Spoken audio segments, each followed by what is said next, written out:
pag-usapan natin dito ngayon ay unclaimed claims.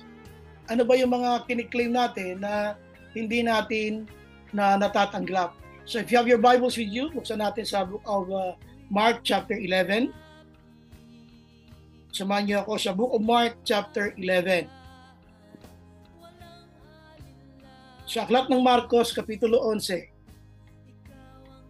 Ito sabi ng Bible, ang kwento dito sa book of Mark chapter 11, this is a story about yung sinumpa ni Lord, yung puno ng igos, sapagkat ang sabi ng Bible ay hindi naman panahon ng igos, wala siyang bunga, tapos ang ginawa ni Lord ay sinumpa ito. Kailan ba hindi ka na mamumunga ulit? Tapos sabi ng Bible, kinabukasan, nakita nila na yung sinumpa ni Lord na bunga ng igos ay tuyot na. Siya sinumpa na eh. Ngayon, ang sabi dito ng Bible, sa verse 21, verse 20, Mark 11, verse 20, ito sabi ng Bible. So kung meron kayong Bible, samahan niyo ako. Sabi niya, Mark 11, verse 20. In the morning, sabi ng Bible, in the morning, as they went along, they saw the fig tree withered from the roots. Ito na yon. So sabi niya, nakita nila na yung kanyang sinumpa ay natuyot na at ito'y nabunot na mula doon sa pagkakaugat.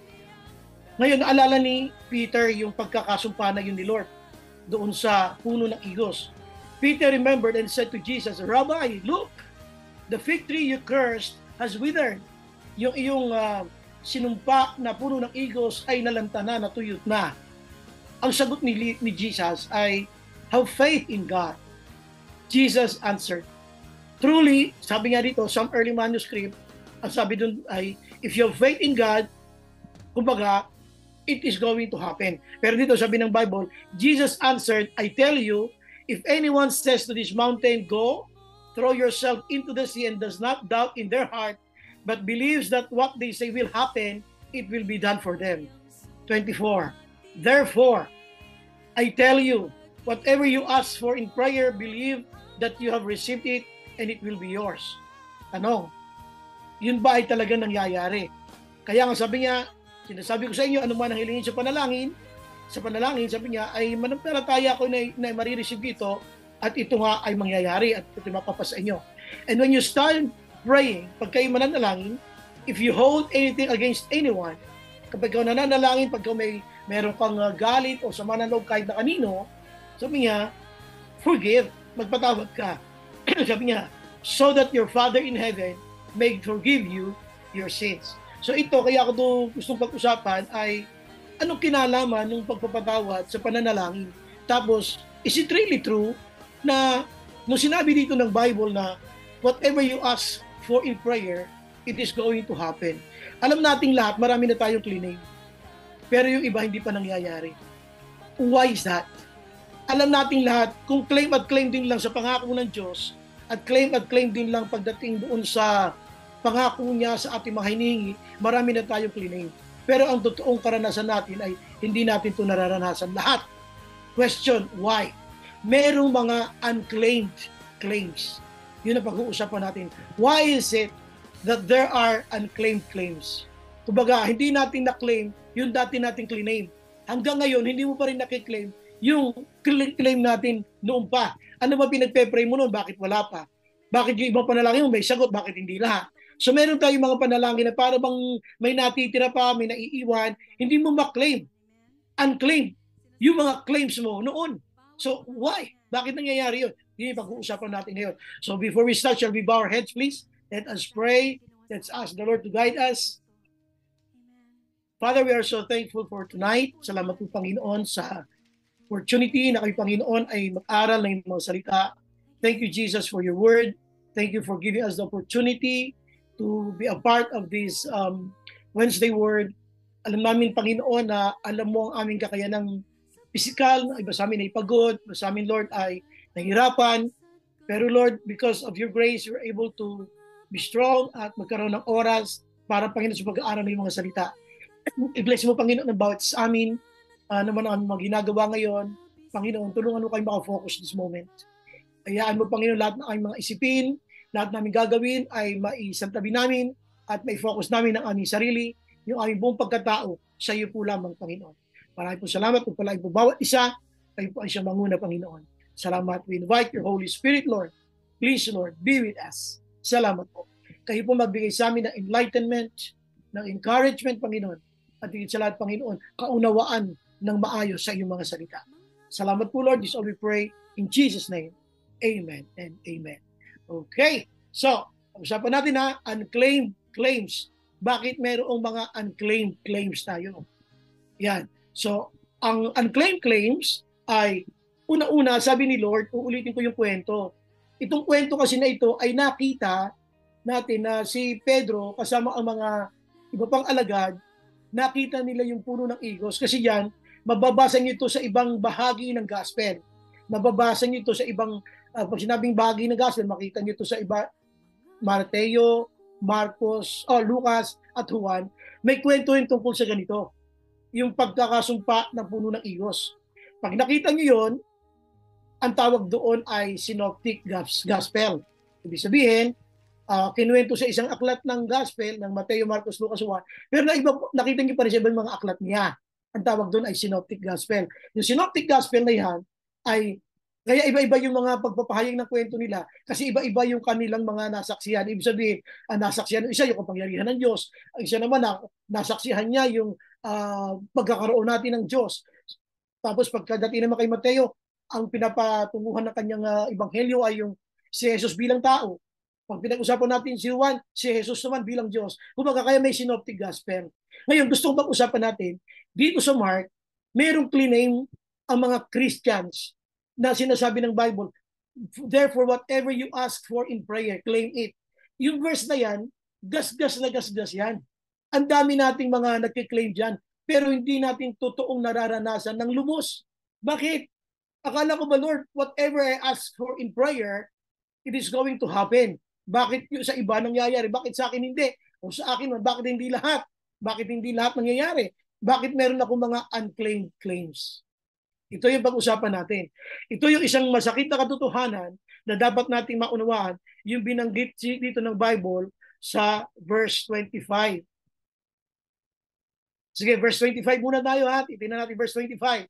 Sabi ng verse 25, and when you stand praying, kumbaga, this moment, forget 24. Yan yung verse na gasgas na gasgas. Ano uli yung verse 24? Ito sabi, therefore I tell you, whatever you ask for in prayer, believe that you have received it and it will be yours.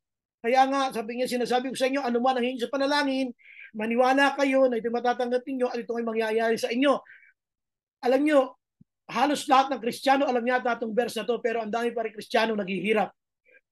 Ang dami Kristiyano hindi fully nararanasan.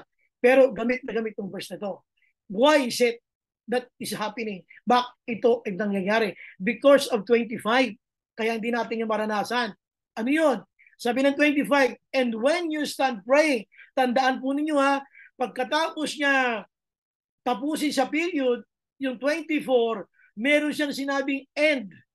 Pag sinabing end, kasama yun, kumbaga sa formula, end. Meron pa. Hindi ka lang basta magke-claim na sinasabi mo it will be yours. And when you stand praying, if you hold anything against anyone, forgive them so that your Father in heaven may forgive you your sins. So ibig sabihin, sinasabihan nito, hindi ka lang basta magke-claim, dapat marunong ka rin magpatawad. So ano yung number 1 natin sa unclaimed claims? Tandaan nyo and when you stand praying, if you hold anything against anyone, meron kang galit kanino man, magpatawad ka. Ngayon, bakit ang term na ginamit ng Bible ay if you hold anything against anyone? Kasi nga naman, ang galit ay nararanasan ng lahat ng tao. Pero yung ibang tao, madaling magpatawad. They don't hold grudges. Pero tayo kuminsan, kahit Kristiyano tayo, meron tayo nakakulong na sama ng loob. Meron tayo nakakulong na galit. Meron tayo nakakulong na tampo. Ngayon, tanong kanino? Kanino? Kaya nga ito, sinasabi ni Lord, kung meron ka mang ganyan, naunawaan ko yan. So ang first main point natin dyan ay yung word na understandable. Nauunawaan ni Lord kung meron kang sama ng loob. Understandable yan. Kaya pag tinignan nyo yung verse 23, tingnan nyo please, samahan nyo ako. Gamitin natin yung mga Bible natin. Jesus answered, sabi niya, I tell you, if anyone says to this mountain, Go throw yourself into the sea and does not doubt in their heart but believes that what they say will happen, it will be done for them. Ang tinutukoy niya po dyan ay hindi problemang mabibigat na gagabundok. Hindi. Ang tinutukoy niya lang po dyan ay yung hindi pagpapatawad ay parang hindi maalis-alis sa puso mo na katulad ng isang bundok. Sino ba makapag-aalis ng bundok? Wala makapag-aalis ng bundok. Malibang yan ay bulldozer. You have to sabi natin, remove it little by little. Pero walang makapag-aalis ng bundok. Makapag-aalis ka niyan unti-unti. Ganon din yung may galit. Ganon din yung unforgiving heart. Hindi yung basta-basta nawawala. Pag meron kang galit sa kapwa mo, sa manaloob sa kasang sister, may galit ka kay pastor, may galit ka kay brother, hindi agad-agad nawawala yon. Pero, kung sabi dito ng Bible, it is possible na pwedeng mawala yan. Katulad ng bundok na mukhang imposibleng mawala. Imposible siyang maalis. Pero sabi dito ng Bible, it can be removed if you believe in God.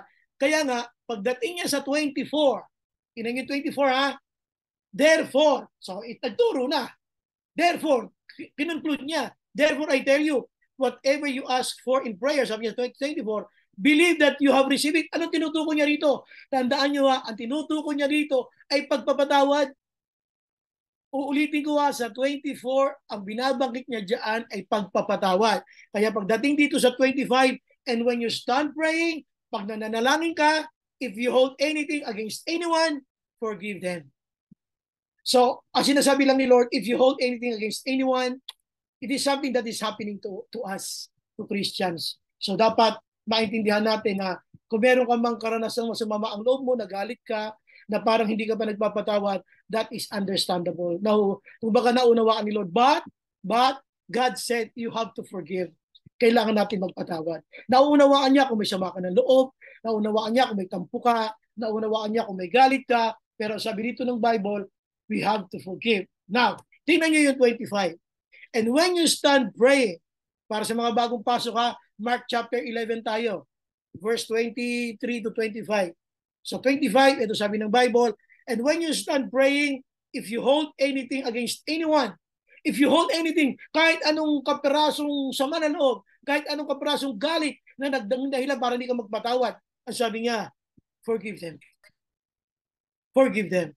Sabi niya rito, so that your Father in heaven may forgive you your sins. So ang sinasabi niya, if you hold anything against anyone, may galit ka dyan, sa tingin mo, pastor, hindi ko nakayata ka siyang patawarin. Maraming galit ka sa tatay mo, sa nanay mo, o kaya sa kapatid mo, sa kapitbahay mo, kahit na kanino, na sa tingin mo, imposible mo nang patawarin.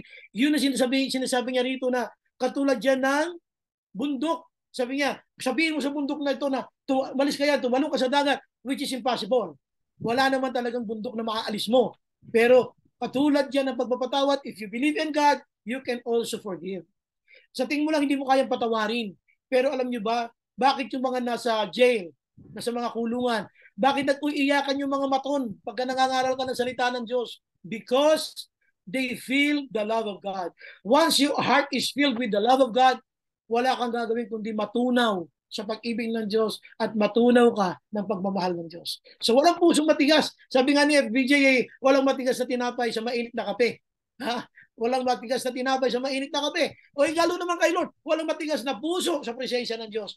Kayang tunawin ang pusong matigas ng pagmamahal ng Diyos.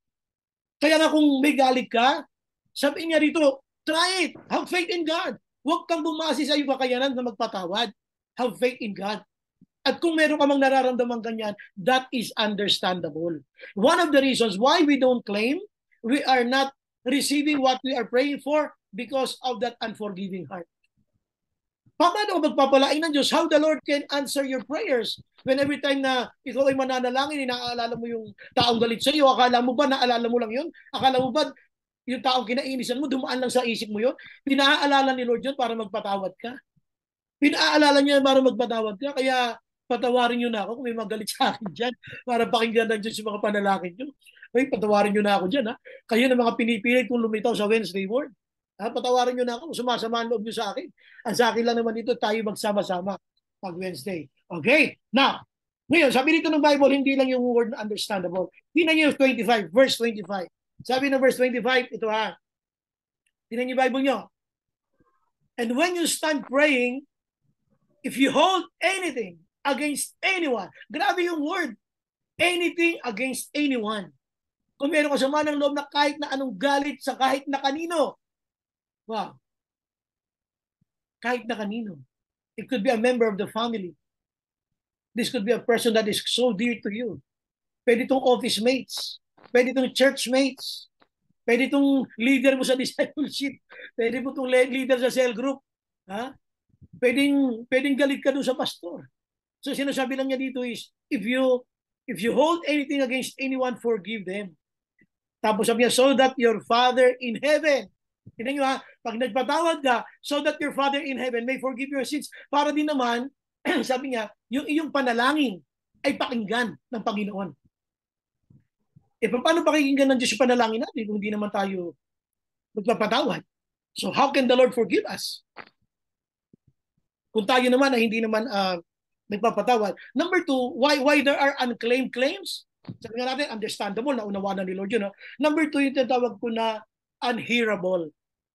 Unheard, hindi naririnig. Unhearable, hindi siya marinig. Why unhearable? Bakit hindi siya naririnig? Why unhearable? Kasi nga, ano ba ang sabi ng Bible? Di ba Isaiah 59:2, ang sabi niya, ang iyong sala ang nagiging dahilan upang ikaw ay hindi marinig ng Diyos. Would you imagine? Ang iyong kasalanan ang nagiging hadlang upang hindi makarating sa Panginoon ang iyong mga panalangin. So, unhearable, hindi marinig.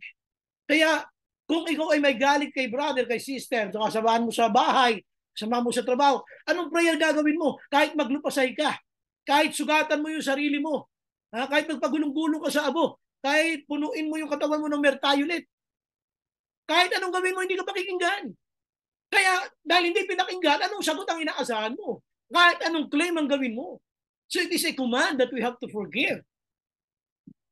Akala kasi ng iba yung pagpapatawad ay something lamang na para bang part lang ng Christian life. No. We have to forgive like breathing. It must come naturally. Dapat ang pagpapatawad ay parang paghinga.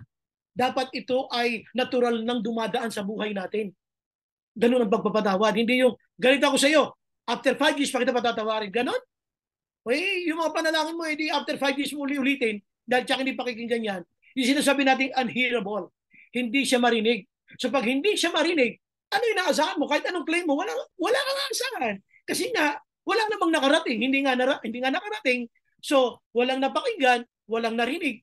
Kaya wala kang aasahan. Kaya marami tayong prayer requests na claim mo still unclaimed. Wala pang resulta.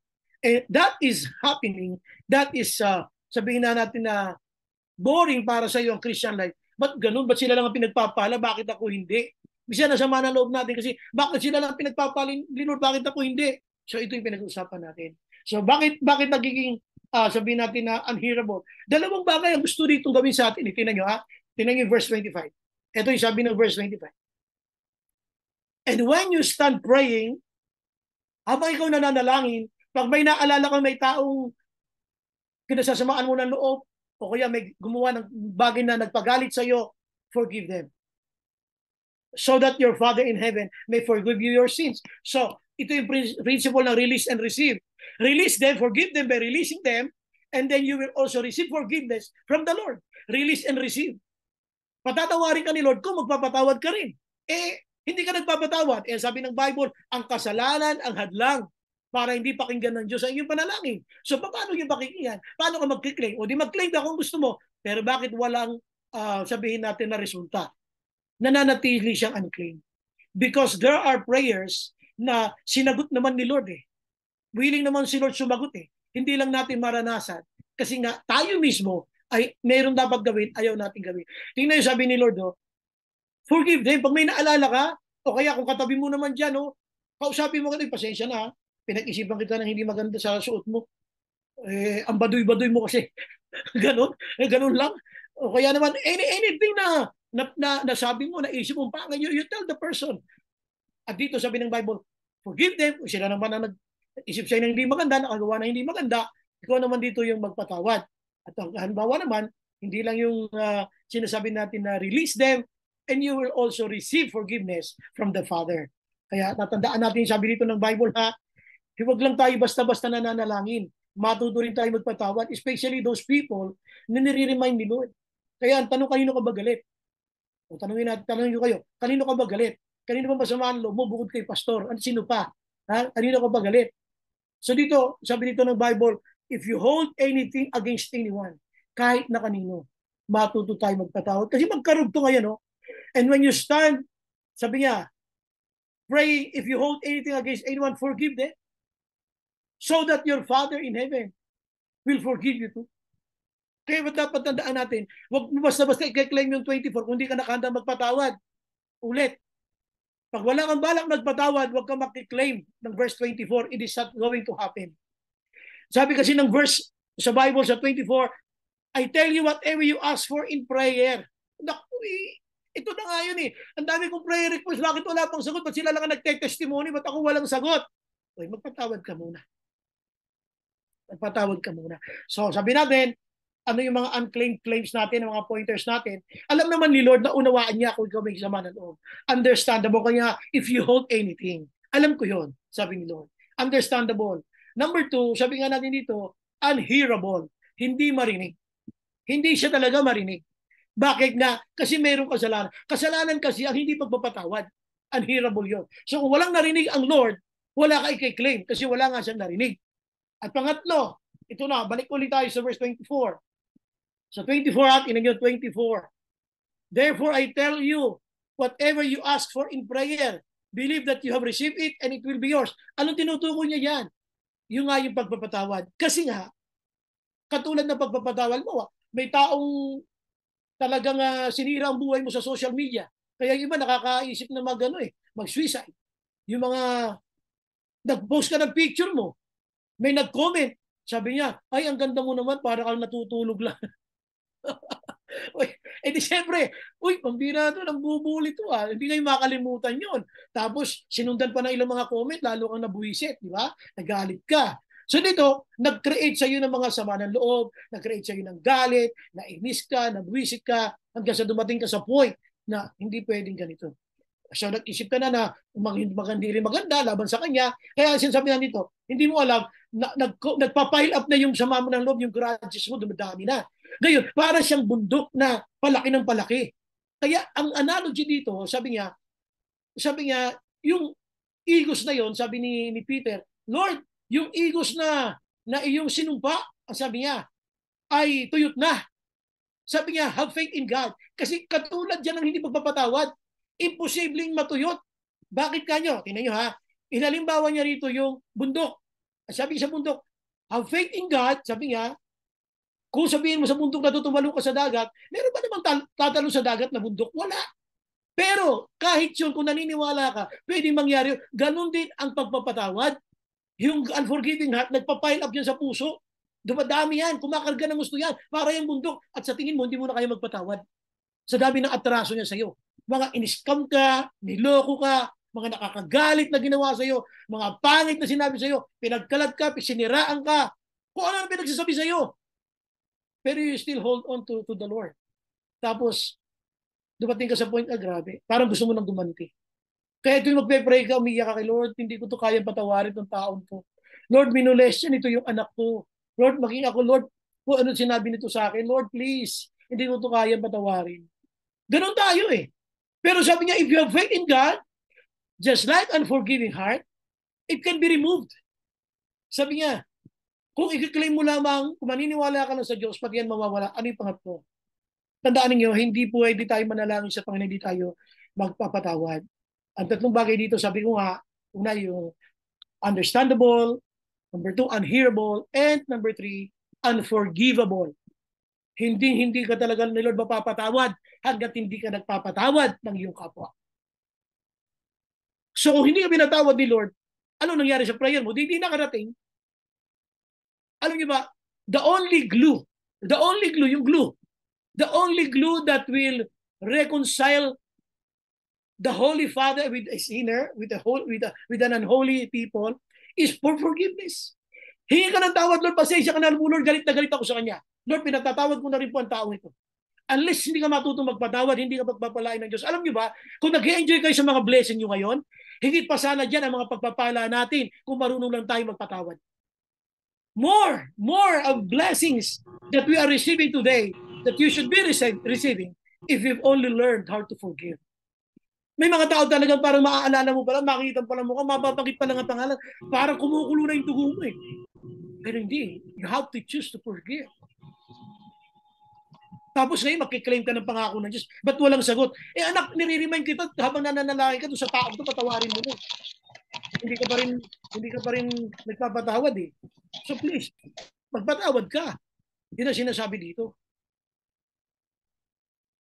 So ang sinasabi nandito, we have to learn how to forgive. Ba't tayo magpatawad?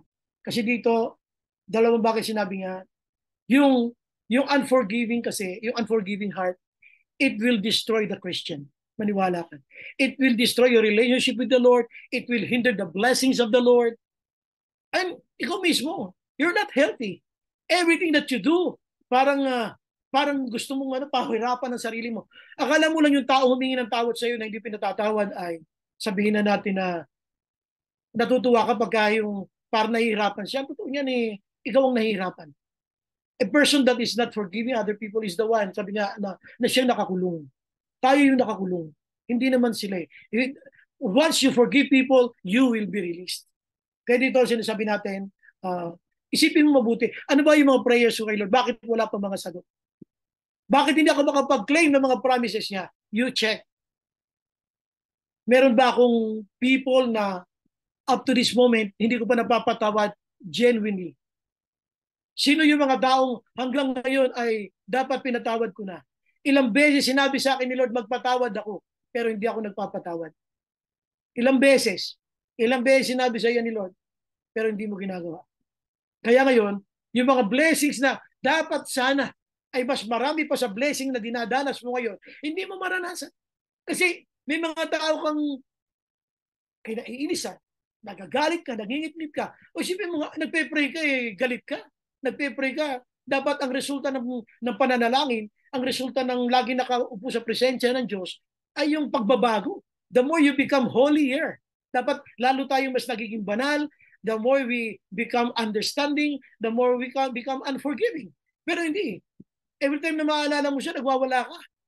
Gusto mo talagang pumatay kung pwede lang. But you know what? Unforgiving heart invites a lot of disaster. Ito ay nagtutulak sa atin na tayo ay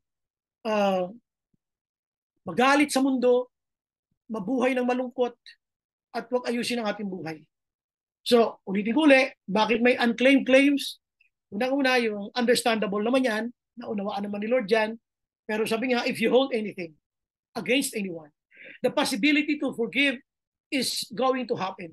Ito may mga mag-asawa dito, ha? Yung mga mag-asawa dito, makinig kayo mabuti. Ha?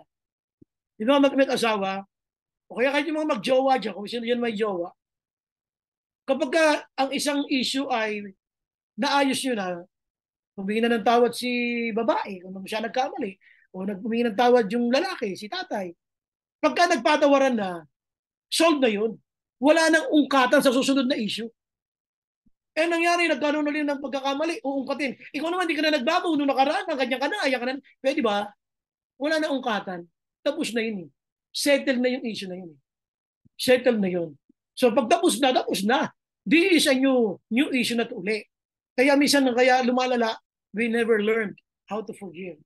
So sabi ko nga, understandable. Number 2, unhearable. Walang narinig si Lord kasi nga, nagse-separate yung sin sa Holy God at tayo na makasalanan because of unforgiving heart. At yung pangatlo, yung unforgivable.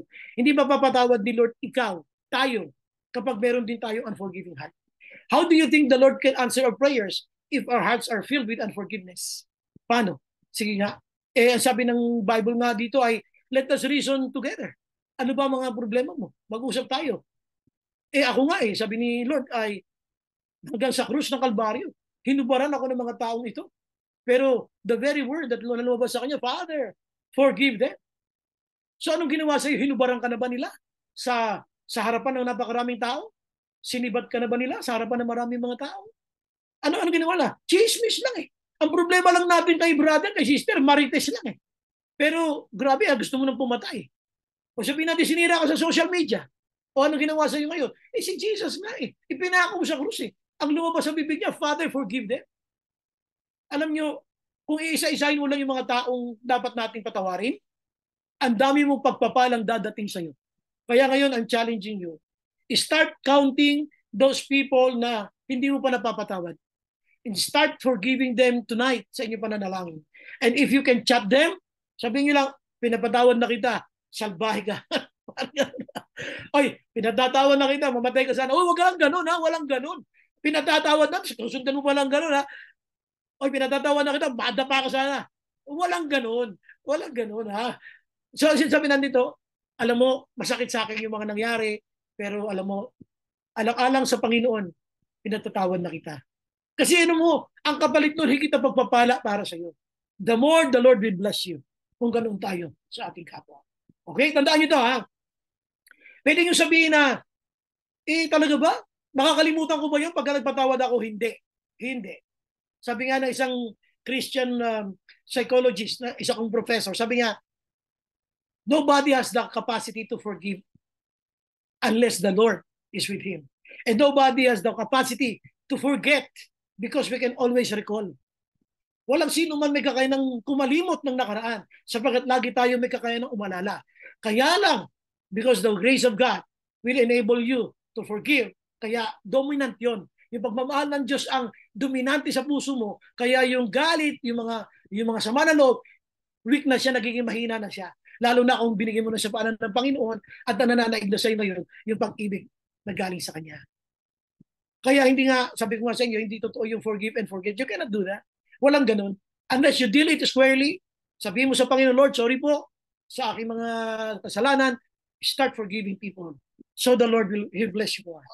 Okay? So ngayon, kung iniisip mo na mahirap yata magpatawad, tandaan nyo to ha. Sabi ni Lord, kahit sabihin mo sa bundok na ito, sabi niya, kahit sabihin mo sa bundok na ito na lumayas ka, tumalo ka sa dagat, mangyayari yan if you have faith in God. So, ano ang conclusion natin? Ito yung conclusion natin. God never made a promise that was too good to be true. God never made a promise that was too good to be true. Kaya wag niyo sinasabi na too good to be true naman yan. May pangako ni Lord na yan. No. If you believe in God, you are going to forgive others. Yung mga taong iinisan mo, kinabubisitan mo, galit ka. Pero if you believe in God, the Lord will supply you strength so you can forgive other people. So, ngayong gabi, huwag natin asahan dumating yung mga bagay na hindi pa rin natin napapatawad tapos inaasahan mo yung pagpapalang dadating sa iyo. Mananatili na yung mga claims mo will always be unclaimed because we never learn how to forgive. Ulitin ko lang, galit ka, sama ka ng loob, may taong gumawa sa'yo na hindi maganda, kaunawaan ni Lord. Sabi nga, understandable. Kaya sabi niya, if you hold anything, I know, bilang tao, meron kayong ganyan. At the same time, hindi lang understandable, that is unhearable. Pag may unforgiving heart, hindi naririnig. At kahit anong gawin mong panalangin, hindi ka naman ni Lord patatawarin eh. Kung meron ka ba rin tao hindi pa napapatawad. That is unforgivable. So hindi niya mapapatawad ikaw kung hindi ka rin nagpapatawad ng kasalanan ng iba. Now, anong version? Basahin ulit natin. Sabi ng verse 25, basahin natin. And when you stand praying, if you hold anything against anyone, forgive them. Ano ang resulta? When you forgive them, so that your Father in heaven may forgive you your sins. Upang ang Diyos natin na nasa langit ay patawarin din tayo sa ating mga kasalanan. See? Patatawarin lamang, listen, patatawarin lamang ang kasalanan natin kapag nagpatawad din tayo. Ay magpatawad na tayo, mga kapatid. Amen? Magpatawad na tayo sa mga tao na kagawa sa atin ng kasalanan. Amen. Okay, so yun ang ating conclusion. God never made a promise that was too good to be true. Huwag mo isipin na mahirap ata ito. Parang hindi ko kayo magpatawad, kaya mo. Katulad yan ng sabi nga ni Lord, pagaling tulad sa bundok. Tumalong ka sa dagat, imposible yun. But if you believe in God, this is going to happen. Parang imposible ko na siya patawarin, Lord. 20 years na nasa puso ko yung galit ko sa Kanya. If you believe in God, kaya ni Lord yan tunawin ng Kanyang pag-ibig. at matututo tayo magpatawad. Amen? Okay? Maraming salamat po sa yung mga kapahayagan na nakapagbigay kaliwanagan sa amin, bagamat may mga pagkakataon na nangyayari sa amin ang ganitong bagay. Salamat at hindi mo pa rin po kami pinababayaan na magpatuloy sa amin ang ganong damdamin. Kami ay mapalayo dahil sa pagkakasala nga po na hindi po makapagpatawad ng aming kapwa. Kaya't maraming salamat po, at ikaw rin po bilang aming dakilang Diyos ay maunawain po sa aming lahat. Bagamat mayroon kaming mga pagkakamali, may pagkakasala, pero naroon ang pagkakataon. Palaging pagkakataon ay binibigay mo para kami ay mabago, kami ay turuan, at kami ay matulungan bilang mga mananampalataya mo. Maraming salamat po.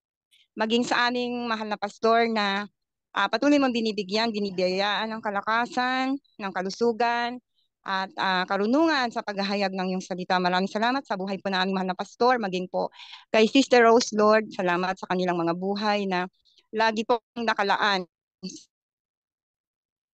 mga gawain, laging nakalaan na maghayag ng iyong mga salita. Pagpalain mo po sila sa lahat po ng bagay, sa lahat po ng kanilang mga pangangailangan at mga panalangin po. Maraming salamat po, dakilang Diyos, sa gabing ito. Salamat po sa mensahe mo, salamat sa gawain ito na patuloy na nagbibigay po sa amin ng kalakasan, patuloy na nagbibigay po sa amin ng mas malalim po na pagkilala at pananampalataya sa iyo, dahil ang mga salita mo ay talaga pong napakamahalaga. Ang mga salita mo po ay talagang kailangan po namin. Maraming salamat po, dakilang Ama.